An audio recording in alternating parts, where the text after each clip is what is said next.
The Gamers, Kyla's Rescue, written and narrated by C. Taylor, edited to meet YouTube guidelines. To purchase the unedited book, please click the link in the description. Prologue. All screens went dark. No broadcasts, no signals across all the known universes. Everywhere the potentate exercised his control was eerily silent. Any other time, this would have caused chaos and uncontrolled panic. But today, right now, the potentate scanned all images, his room being the only place any alternate signal was allowed, and smiled. All citizens were still, watching the screens in their hands or faces point upward toward the skies to view the enormous planet projectors that were only activated for this yearly event. All waiting, excited, but quietly waiting. The potentate's eyes moved from one screen to the next, carefully looking for any signs of resistance that he had needed to squash over the previous years of his reign, resistance that had lessened over time with instant, covert, and brutal containment. He let the blackout last, carefully watching for any signs of frustration or discontent that would be instantly located and stopped. But he heard no alerts. Everyone, all people across all known universes, just waited. He smiled and made no move to start the event, relishing the control that was finally his and his alone. He knew it was past the time the broadcast should have started, but he couldn't resist the torture he was sure he was inflicting on his obedient masses.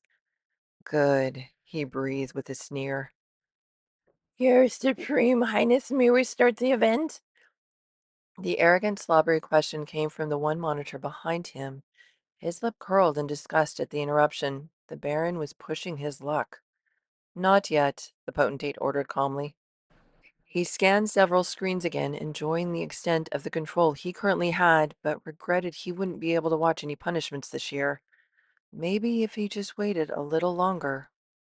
For a moment, he entertained the idea of broadcasting a technical issue, please stand by, alert in hopes of getting some detainees, but refining the signal and removing any disruptions that had interrupted the signals were a big part of his popularity.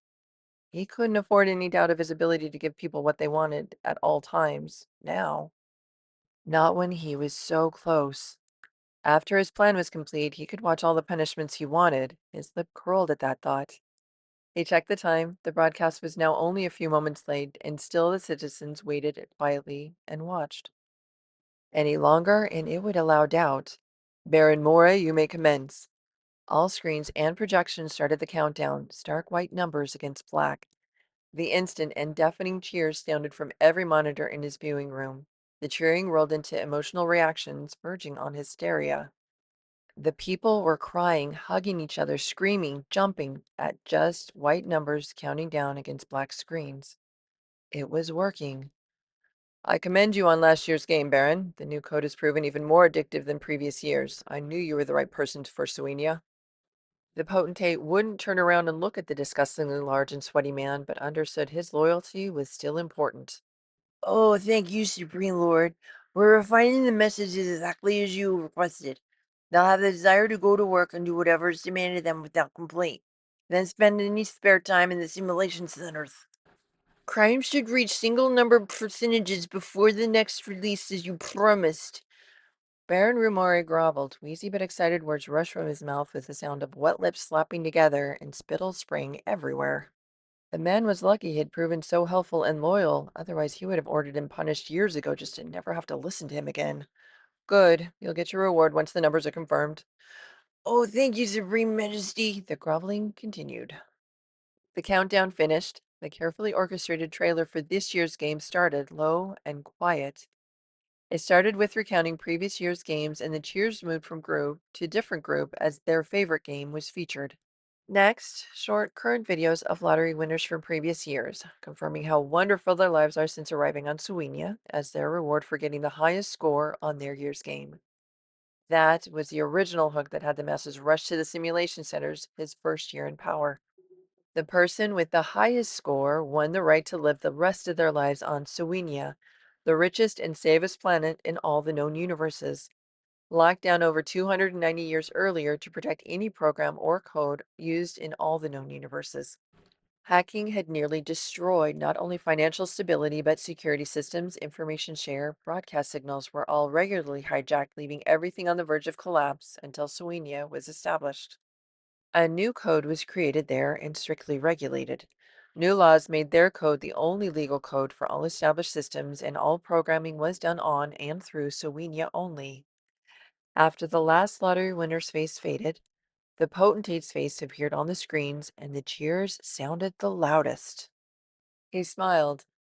Good citizens of the known universes, it is my great honor and privilege to introduce this year's game.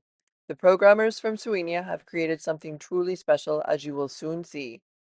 But before I reveal this year's game, I am thrilled to announce the lottery for this game has been expanded to include not only the highest score, but will award the same prize to 10 additional citizens who report the top 10 number of hours in simulations. More instructions followed, but could barely be heard over the roar of celebration.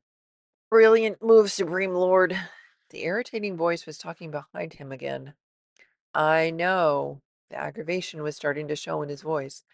Make sure to send the corrections you found to the plan.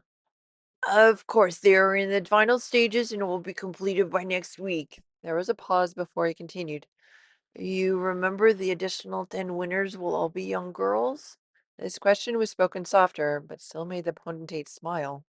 I'm not sure we can have them all be young girls, but there will be enough young girls. The potentate promised and made sure his schedule would have him visit there after the acceptance celebrations.